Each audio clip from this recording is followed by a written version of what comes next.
Naam, Dakta mpenzi mtazamaji popote pale ulipo, marahaba kwa kuweza kuchagua taarifa za Mwale wa Kirk. Ni kujuza siku ya leo tarehe 20 mwezi Januari mwaka 2021 ndio siku kuu na siku kubwa ulimwenguni, hususan nchini Marekani, ambapo Rais mteule Joe Biden atakuwa nakula kiapo kwa muda usiokuwa mrefu sasa hivi. Ndani ya saa moja Joe Biden atakuwa nakula kiapo, na picha unazopata ni moja kwa moja kutoka mji mkuu wa Washington DC kule Marekani, ambapo Rais Biden anatarajiwa kula kiapo na kuashiria mwanzo rasmi wa uongozi mpya nchini Marekani.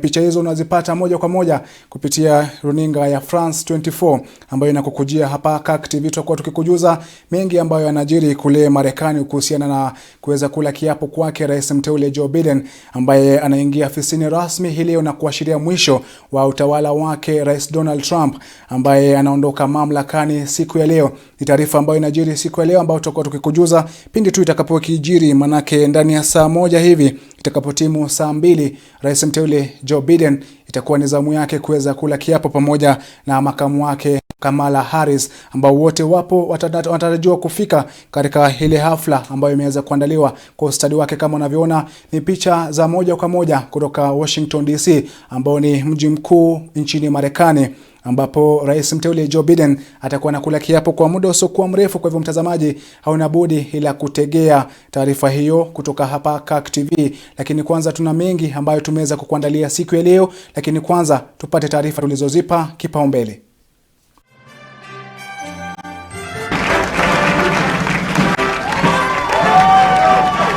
Rais wa Marekani Donald Trump kuondoka mamlakani hii leo, kwa Rais mteule Joe Biden akiapishwa jioni ya leo.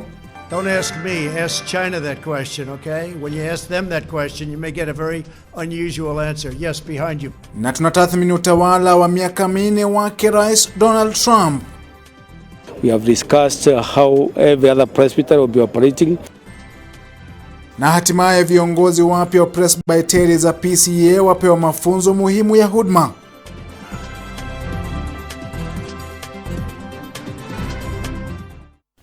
Naam, karibu mpenzi mtazamaji, tuweze kuandamana mwanzo hadi tamati. Mimi ni Sambu, atakayekuwa kwenye lugha ishara ni Fresha Wanjiko, na tunaanza na taarifa kutoka nchini Marekani, ambapo Rais mteule Joe Biden anatarajiwa kulishwa kiapo kwa rais wa 46 wa taifa la Marekani wakati wowote kuanzia sasa. Biden aliibuka mshindi wa kura zilizofanyika mwezi Novemba mwaka jana, na kama anavyoarifu Vincent Kerosi, hafla hiyo ni ya kipekee kulinganisha na zile za miaka ya hapo awali. Kulingana na katiba ya Marekani, muhula wa rais anayeondoka Donald Trump unafaa kukamilika hii leo saa 6 mchana saa za Marekani. Hafla hiyo inayotarajiwa kuanza mnamo saa 2 jioni saa za Afrika Mashariki kwa namna nyingi itakuwa ya kipekee ukilinganisha na miaka iliyopita, kwani ni watu wachache tu wanaotarajiwa kuhudhuria, wakiwemo marais wa awali Bill Clinton na mkewe, Barack Obama na mkewe, miongoni mwa wengine. Hii ni kutokana na janga la corona linalojiri ambalo limeshuhudia watu takriban 400,000 wakaangamia nchini Marekani. The best is yet to come. Thank you and farewell. God bless you. God bless the United States of America. Kinyume na ilivyo kawaida ambapo marais wanaondoka wamekuwa wakihudhuria na kuwakabidhi hatamu wale wanaoingia, Rais Donald Trump hatahudhuria sherehe hiyo, kwani amekwisha safiri kuelekea kwake Florida mapema hii leo kutoka jumba la White House. Rais anaingia Joe Biden tayari amekwisha kuwasili jijini Washington DC akitumia ndege ya kibinafsi baada ya kunyimwa usafiri rasmi wa kitaifa na uongozi wake Donald Trump. Biden alionekana mwenye hisia nyingi baada ya kuwaaga wenyeji wa mji wake wa nyumbani wa Delaware. You know, it's kind of emotional for me. Look, you were with me my whole career, and through the good times and the bad. And I want to thank you for everything. To my fellow Delawareans, on behalf of the entire Biden family. Usalama umeimarishwa vilivyo jijini Washington, na sehemu atakapokabidhiwa uongozi Biden, kikosi cha FBI kikiwafukuzia mbali maafisa 12 wa National Guard wanaodaiwa kuwa na njama za kusababisha rabsha. Trump ataingia kwenye historia kama rais wa 4 kukosa kuhudhuria hafla kama hiyo baada ya John Adams kufanya hivyo mnamo mwaka 1801, John Quincy Adams aliyekosa kuhudhuria mnamo mwaka 1829 na Andrew Johnson aliyekosa kuhudhuria pia mnamo mwaka 1869. Nikiripotia Mwale wa Kirk, mimi ni Vincent Kerosi. Na mtazamaji, tukisalia bado Marekani, ni kwamba kumekuwa na matukio mbalimbali katika taifa hilo ambalo kwa muda mrefu limekuwa na uwezo mkubwa wa kijeshi duniani. Matukio hayo yamekuwa na athari mbalimbali katika uchumi, utangamano na uhusiano wa kimataifa chini ya uongozi wa rais anayeondoka Donald Trump. Mwanahabari wetu Cornelius Omuse anatuelezea kiundani majukumu yanayomngoja rais mteule Joe R. Biden Jr. pindi tu atakapoapishwa rasmi kama rais wa 46 wa Marekani. Do my job and I will take responsibility. I won't blame others. Ukipata fursa ya kutangamana na kiongozi yote aliyewahi kushinda uchaguzi na washirika wao, bila shaka watakueleza furaha ambayo huambatana na ushindi wa uchaguzi. Kunawiri kwa furaha hizo hutegemea na changamoto na majukumu ambayo viongozi hao hukumbana nazo. As a result of our bold diplomacy and principled realism, we achieved a series of historic peace deals in the Middle East. Rais mteule wa Marekani Joe R. Biden Jr. anayetarajiwa kuapishwa rasmi kama rais wa 46 wa taifa la Marekani anachungulia majukumu chungu nzima ambayo yana umuhimu mkubwa kwa taifa la Marekani. Katika kampeni yake ya urais mwaka uliopita, Biden aliahidi kwamba atasitisha ujenzi wa kuta. Huu ni mradi ulioanzishwa na rais anayeondoka Donald Trump ili kuwazuia wahamiaji kutoka mataifa jirani kuingia nchini Marekani. Hard sometimes to remember, but that's how we heal. It's important to do that as a nation. That's why we're here today. Katika historia ya taifa la Marekani, hakuna uchaguzi wowote ambao umewahi kuwa na msukosuko na mgawanyiko kama mwaka uliopita hadi kupelekea vifo vya watu na pia majeruhi. To storm the Capitol, to smash windows, to occupy offices, the floor of the United States Senate, rummaging through desks. Rais Joe R. Biden Jr. ana jukumu kuu la kuhakikisha anaendesha harakati za uwiano na maridhiano nchini Marekani. Every 4 years would be a scramble for power. Janga la COVID-19 limetatiza mataifa mengi ulimwenguni. Kumetokea vifo pamoja na kudorora kwa uchumi. Zaidi ya watu 400,000 wamepoteza maisha yao nchini Marekani, huku mamilioni wakipoteza ajira. Uongozi wa Biden unatazamiwa kuangazia swala la kudorora kwa uchumi na pia nafasi za kazi. Wadadisi wa masuala ya nchi za kigeni walitilia shaka uwezo wa Rais Donald Trump wa kukuza uhusiano wa kidiplomasia, haswa swala la Mashariki ya Kati, ambapo Trump alihamisha ubalozi wa Marekani kutoka mji wa Tel Aviv hadi Jerusalem. We recognize Jerusalem as the capital of Israel and recognized Israeli sovereignty over the Golan Heights. Macho wengi yameelekezwa kwa Biden ili kubaini wapo atabadilisha hatua hiyo ya Trump. Biden vilevile anakumbwa na changamoto ya maelfu ya wahamiaji wanaotoka taifa la Honduras kuelekea Marekani na azma ya kutafuta maisha bora. Pindi tu alipoingia mamlakani, rais anayeondoka Donald Trump alianza hatua za kutupilia mbali mikataba iliyowekwa na uongozi wa rais mstaafu Barack Hussein Obama, ambaye Biden alikuwa naibu wake. Mojawapo ni mkataba wa nuklia baina ya Iran na Marekani. Kwa sasa rais wa Iran Hassan Rouhani anataka rais Biden kurudisha mpangilio huo wa hapo awali. Donald Trump vilevile asitisha ufadhili wa shirika la afya duniani WHO. Itakumbukwa kwamba Marekani imekuwa mfadhili mkubwa wa shirika hilo. Je, Biden atarejesha ufadhili huo? Pia Trump alitupilia mbali makubaliano ya hali ya anga ya Paris almaarufu Paris Climate Agreement. Wakala wa msaada kutoka taifa la Marekani USAID kwa muda mrefu ulikuwa ukifadhili mataifa mengi ulimwenguni, jambo ambalo halikupewa umakini mkuu na uongozi wa Trump. Mabadiliko hayo ambayo yalileta mijadala na pingamizi kutoka kwa viongozi na wananchi, haswa chama cha Democrats ambacho Rais Joe R. Biden Jr. alipeperusha bendera yake katika kinyang'anyiro cha urais kilichompa ushindi. Je, majukumu haya yatafikiwa na utawala mpya ambao utaapishwa hii leo? Na iwapo jibu ni ndio, itachukua muda upi? Na atapata uungwaji mkono unaofaa wakati ambapo taifa hilo linashuhudia mgawanyiko wa kihistoria? Cornelius Omuse, Mwale wa Kirk. Haya mtazamaji, tukisalia bado Marekani, ni kwamba tangu kuapishwa kuwa rais wa Marekani mwaka 2016, Rais Donald Trump alipigia upato kuwa rais ambaye angeendeleza demokrasia ya taifa la Marekani. Ile utawala wake Trump umekumbwa na changamoto sihaba, ikiwemo maamuzi, kanuni na kudorora kwa uhusiano kati ya Marekani na mataifa mengine. Donald John Trump do solemnly swear. Tangu kuchukua hatamu za uongozi, utawala wake Rais Donald Trump umekumbwa na masuala mbalimbali. Kwa kiwango kikubwa Trump akigeuka na kuwa adui wa ulimwengu. Kwa misururu ya masharti, kanuni na mbinu za uongozi, Trump amekashifiwa kwa kile ambacho kimeonekana kama kugeuza Marekani na kuwa taifa lililo na uhasama na mengi ya mataifa. Wiki tatu pekee alipoingia mamlakani mwaka 2016, Trump alifanya mageuzi mengi kufutilia mbali kanuni alizokuwa anaendesha taifa nazo rais mtangulizi wake Barack Obama. Thank you very much. Thank you guys. Mojawapo ya amri aliyotia saini Rais Donald Trump ni ujenzi wa ukuta katika mpaka wa Marekani na nchi ya Mexico, kuzuia wahamiaji kuingia nchini Marekani, swala ambalo lilipingwa na wengi wa mataifa. Kadhalika, utawala wa Trump ukazolea Marekani uhasama na mataifa ya bara Asia na barani Afrika baada ya Trump kutia saini amri ya kutoruhusu wahamiaji wa Kiislamu kutoka nchi za Syria, Iran, Iraq, Libya, Sudan, Yemen na Somalia. Donald J. Trump is calling for a total and complete shutdown of Muslims entering the United States until our country's representatives can figure out what the hell is going on. Katika utawala wake Trump, Marekani imeonekana kubadili misimamo yake ilionekana thabiti, matamshi yake hadharani yakiashiria kiongozi aliyetawala kwa nguvu na majigambo, swala hili likimzolea uhasama na vyombo vya habari nchini Marekani. Don't ask me, ask China that question, okay? When you ask them that question, you may get a very unusual answer. Yes, behind you, please. Sir, why are you saying that to me specifically? I'm telling you, I'm not saying it specifically to anybody. I'm saying it to anybody that would ask a nasty question like that. That's not a nasty question. Please go ahead.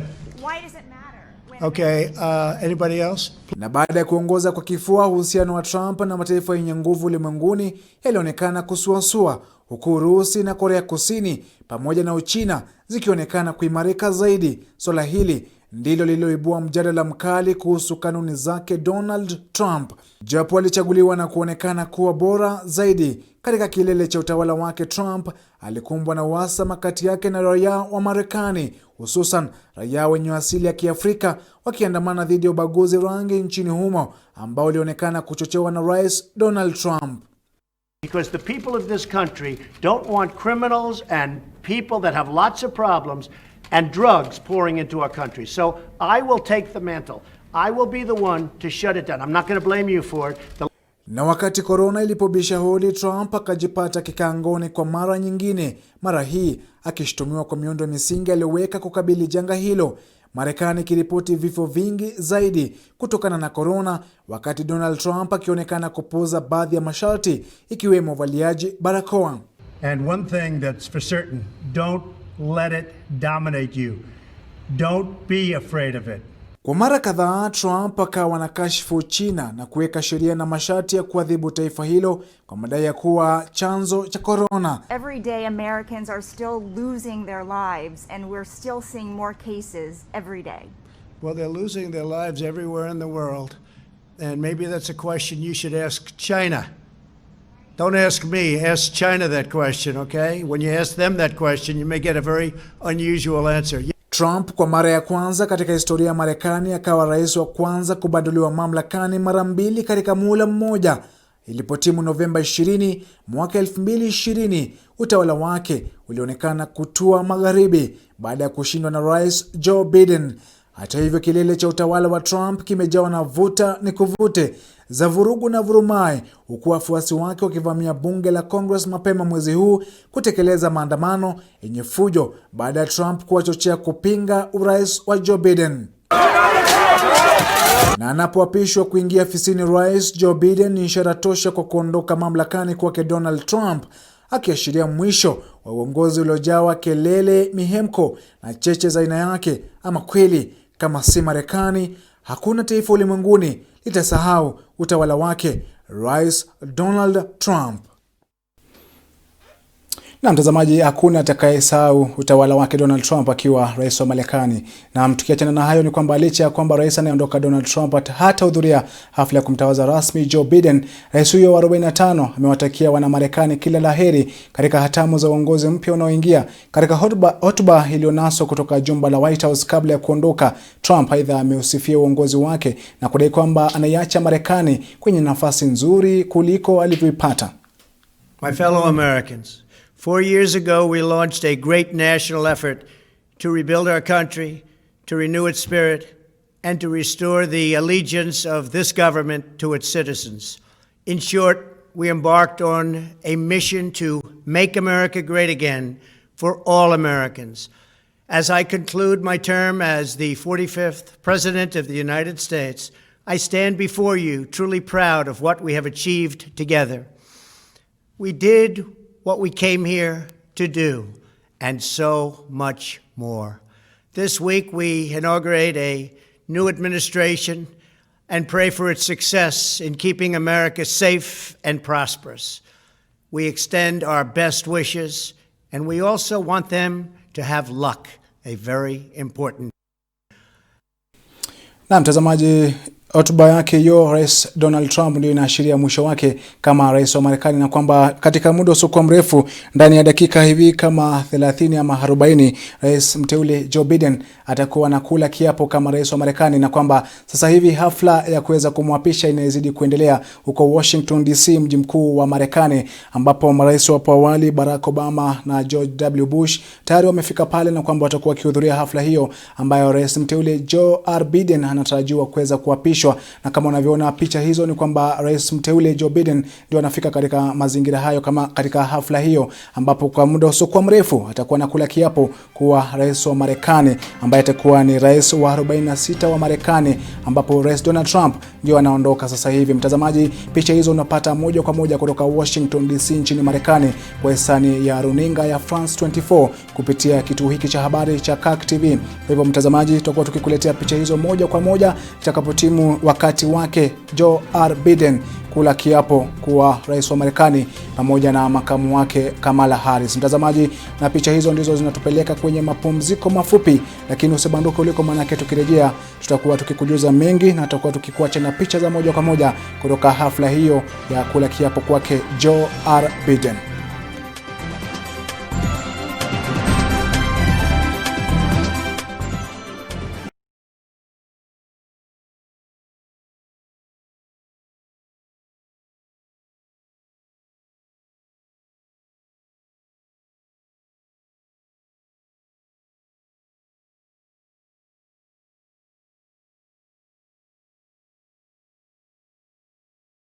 Family is God's greatest masterpiece. And I do not know why the Bible says that a woman will be divorced for immorality, but it is silent on whether the man should be divorced for immorality.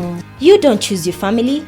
They are a gift to you. But what are the challenges facing our families today? This child can be sexually molested within marriage. So anytime he comes home at 2 a.m., just go to your knees. Now, you lose your husband, you're not going to gain him. Many of them have gotten messed up because you want to meet your needs. Here on Transforming Families, we delve into matters that are difficult. What do children think when they see that mom has 2 other lovers? Viewed as hard and confusing in marriages and families. There's a time you used to be in, huyo ni bibi ya DC. And people will not touch bibi ya DC. Huyo ni bibi ya chief. Huyo ni mke wa mwalimu. Don't miss Transforming Families, Saturdays at 8 p.m. only on Kirk TV.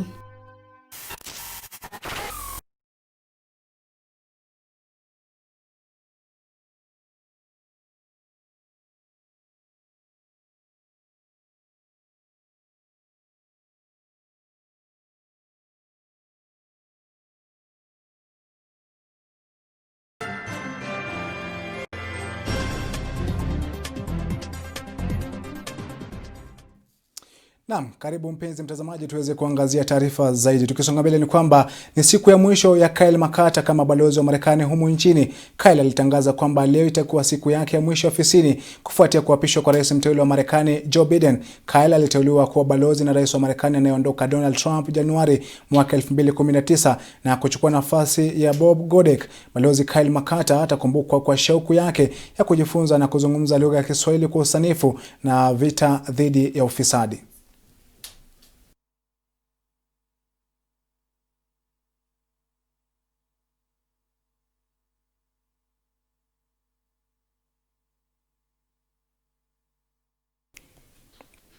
Na mtazamaji, tukisonga mbele ni kwamba viongozi waliochaguliwa takriban 228 kutoka presbyteri 57 za humu nchini za kanisa la PCA maeneo mengine ya Afrika Mashariki ili wamepata fursa ya kupata mafunzo maalum kuhusu huduma zao mbalimbali wanapojiandaa kwa kalenda ya mwaka 2021 wakati wa hafla ya kila mwaka ya kuingiza ofisini rasmi iliyoendeshwa katika bustani ya afisi kuu ya PCA iliyoko hapa jijini Nairobi. Viongozi hao wamekumbushwa kuhusu majukumu yao na uzito wa nyadhifa wanazoshikilia. Aidha, viongozi wakuu wa kanisa hilo akiwemo moderator anayeondoka Daktari Julius Mwamba na katibu mkuu mtarajiwa Daktari Robert Wahenya wamesisitiza umuhimu wa mafunzo hayo na kuwasihi viongozi hao kuwa mabalozi wema wa kanisa hilo pamoja na mwili wa Kristo popote kwa kila lote walifanyalo mwaka huu.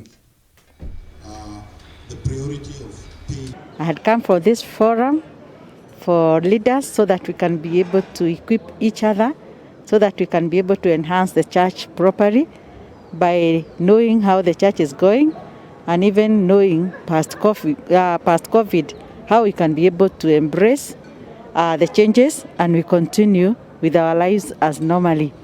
We are addressing the various issues, how to cope with the COVID-19, how to cope with the parenting, how to cope with our youth.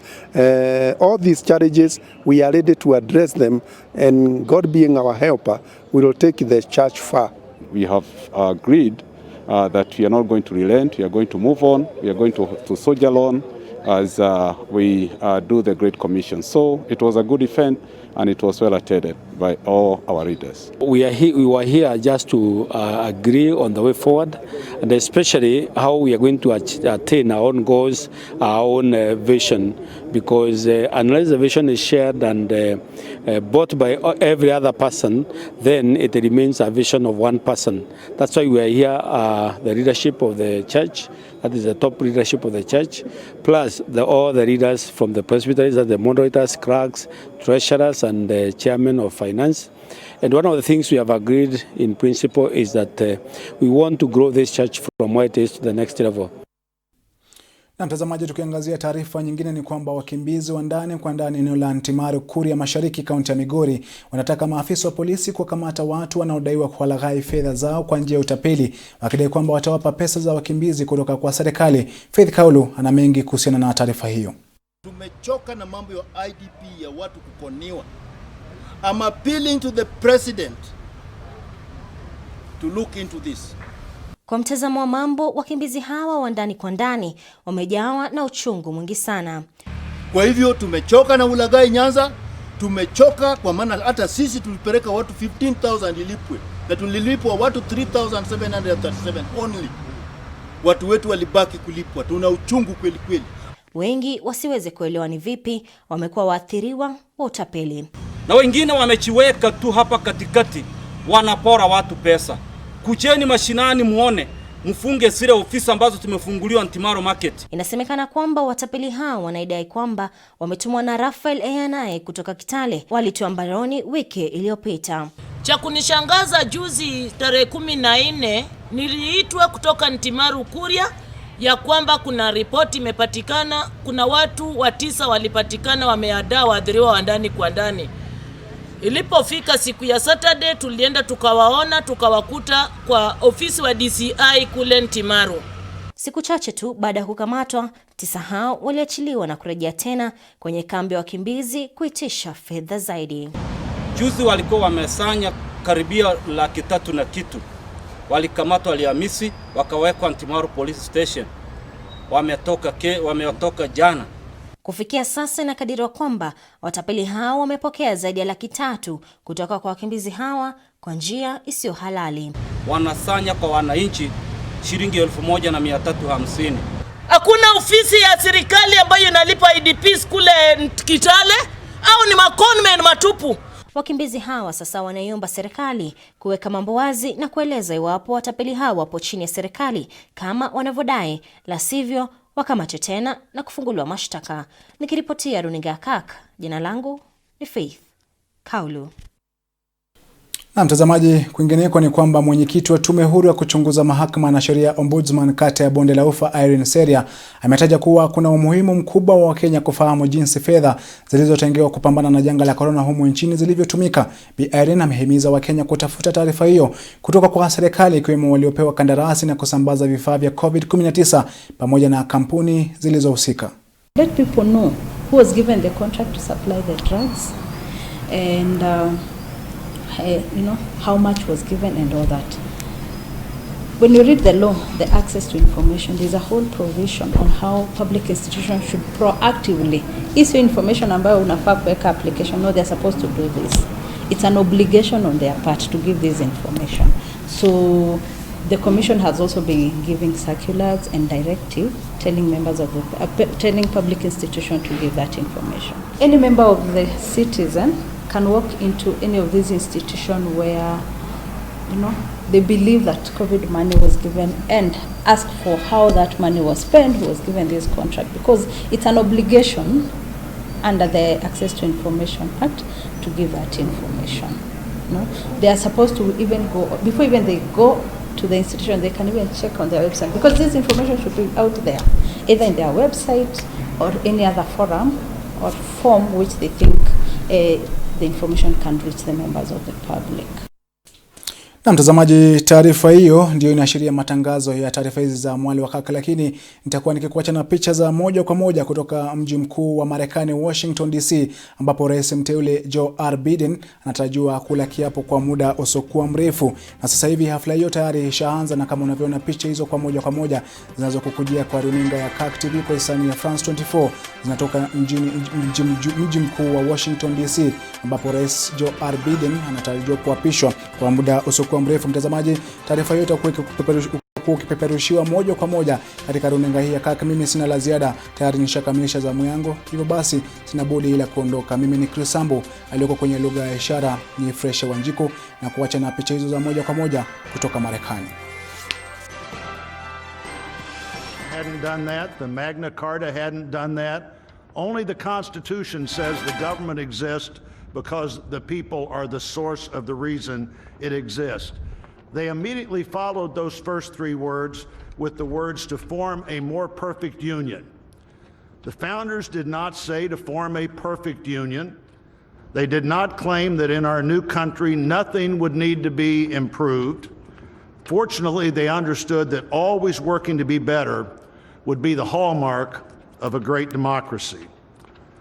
The freedoms we have today, the nation we have today,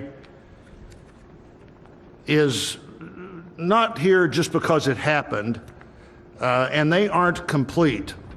A great democracy working through the successes and failures of our history, striving to be better than it had been.